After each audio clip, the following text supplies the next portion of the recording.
For years, whenever people talked about Linux, the conversation almost always started the same way: powerful, stable, secure, free.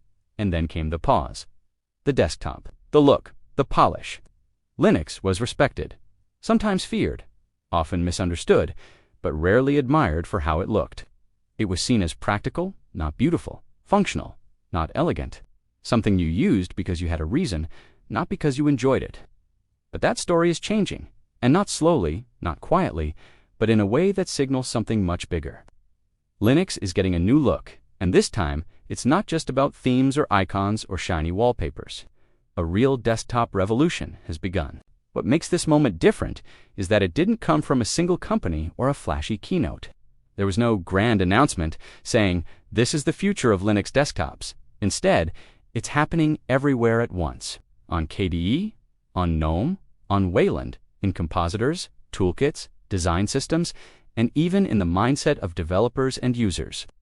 The Linux desktop is no longer trying to catch up to Windows or macOS. It's starting to define its own identity, and that shift alone changes everything.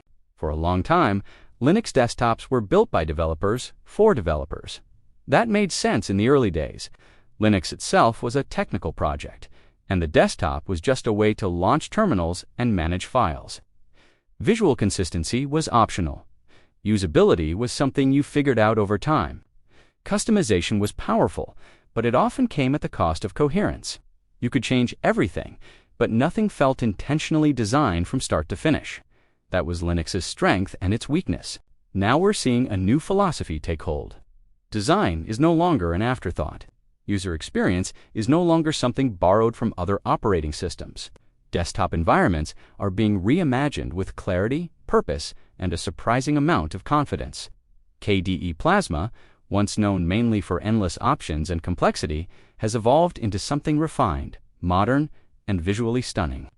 Animations are smooth, layouts feel deliberate, and the default experience finally feels like something you can recommend without a long list of disclaimers. Gnome, on the other hand, has doubled down on its vision. Love it or hate it, Gnome knows exactly what it wants to be: clean, focused, distraction-free. Over the years, it has polished its interface to a level where everything feels intentional. Spacing, typography, motion, all of it working together. It's no longer trying to mimic traditional desktops. It's building something that feels modern in a way that doesn't scream for attention, but quietly earns respect. And then there's Wayland, the silent force behind this transformation. Most users don't see it directly, but they feel it. Smoother animations, better touchpad gestures, improved security, proper scaling, on high-resolution displays. For years, Linux desktops struggled with tearing, stuttering, and display quirks that made them feel unfinished. Wayland is changing that foundation, making it possible for desktops to feel fluid in a way that was once exclusive to proprietary systems. What's fascinating is how fast the visual gap is closing, and in some cases, disappearing entirely. There was a time when showing a Linux desktop next to Windows or macOS felt like a comparison between a workshop and a showroom. Today, that comparison doesn't work anymore. Modern Linux desktops can look just as polished, just as smooth, and sometimes even more expressive. The difference is choice. Linux doesn't force one look. It offers a canvas. But this revolution isn't only about aesthetics, it's about trust. For years, people assumed Linux on the desktop meant compromise. Maybe it looked okay, but something wouldn't work. Maybe it was fast, but it felt rough around the edges. That assumption is slowly breaking down. Hardware support is better than ever. Flatpak and Snap have made app distribution simpler and more consistent. Developers are paying attention to desktop integration in ways that were rare before. Even professional software is starting to feel at home. Creative tools, development environments, communication apps, all of them are now designed with Linux in mind, not as an afterthought. When apps follow the design language of the desktop, when fonts and spacing match, when dark mode actually works across the system, the experience changes completely. Linux stops feeling like a collection of parts and starts feeling like a product. What makes this even more interesting is that none of this is being driven by profit. There's no marketing department deciding what looks good. There's no boardroom dictating trends. This is design emerging from a community that has learned, slowly and sometimes painfully, what users actually want. Less friction, less visual noise, more consistency, more delight. Customization still exists, and it always will. That's part of Linux's DNA. But the difference now is that you don't need to customize anything to have a good experience. The defaults are good. That sounds simple, but it's revolutionary for Linux. When a new user installs a distro and the desktop just works, looks good, and feels smooth, the conversation changes. Instead of asking why Linux, people start asking why not. Distributions are also playing a huge role in this shift. Fedora, OpenSUS, Ubuntu, Endeavoros, and many others are focusing more on presentation and coherence. Installer experiences are cleaner, onboarding is simpler. Even small details like fonts, icons, and system sounds are getting attention. These details matter more than most people realize.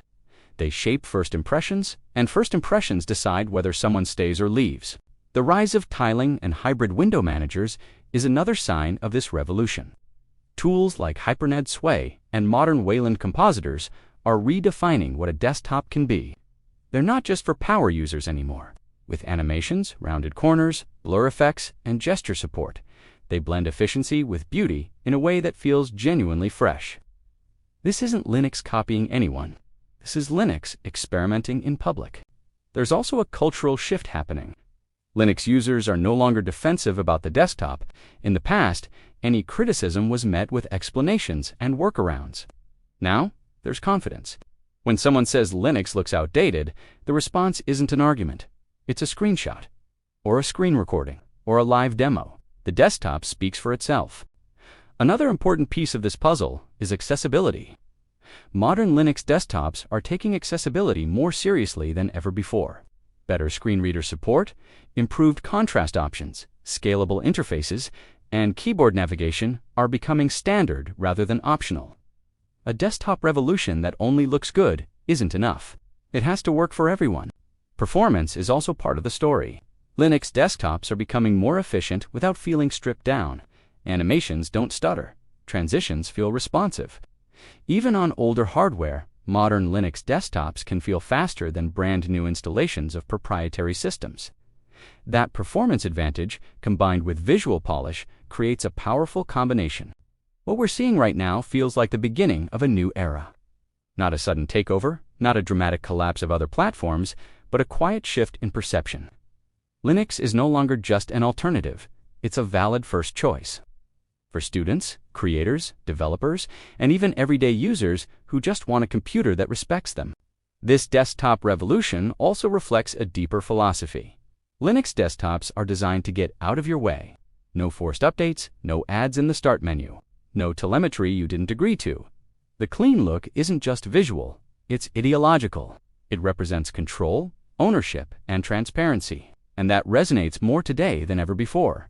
As more people discover this new face of Linux, the community grows, and with it, the pace of improvement accelerates. Designers, artists, and UX specialists are joining projects that were once purely technical. Documentation is improving. Feedback loops are getting tighter. Bugs are fixed faster because more people care about the experience, not just the code. The idea that Linux desktops are fragmented and inconsistent is also starting to fade. Yes, there is still choice, and lots of it, but underneath that choice are shared standards, shared toolkits, and shared goals. Flatpak portals, free-to-stop standards, and common design guidelines are creating a sense of unity without sacrificing freedom. This is what a real revolution looks like. Not loud, not forced, not controlled by a single entity. It grows organically, powered by passion and curiosity. Linux didn't wake up one day and decide to look good. It evolved into it. And maybe that's the most exciting part. This isn't the end result. This is the beginning. The desktops we're using today are just the first expression of a new mindset. As Wayland matures, as toolkits improve, as hardware support gets even better, the Linux desktop will continue to evolve in ways that are hard to predict. So the next time someone says Linux isn't ready for the desktop, they're not just wrong, they're out of date. The Linux desktop isn't waiting anymore. It's moving forward, confidently, creatively, and on its own terms. Linux is getting a new look, but more importantly, it's finding its voice. And this time, the world is finally listening.